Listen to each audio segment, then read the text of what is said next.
what we shall be doing is we are going to look into, we are going to have an ad hoc committee that will help us in the process. I can immediately confirm that as far as the promotions for healthcare workers that are due, within the next 60 days, we shall be able to handle that. I've gone around the hospital, is I have found that there is quite a few patients who are here in the hospital, some for months. They completed the treatment or treatment was completed, but they were unable, they could not be discharged because they were unable to raise the money to pay for the treatment. So what I have done today, because I did say that I'll be putting people first in this administration, and I did say that wherever we can help and be humane, then we are going to make sure that we are humane.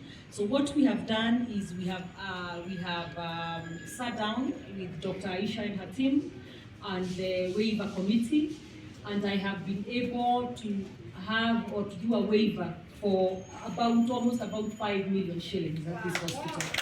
So that over 64 patients will be released, and some are little children.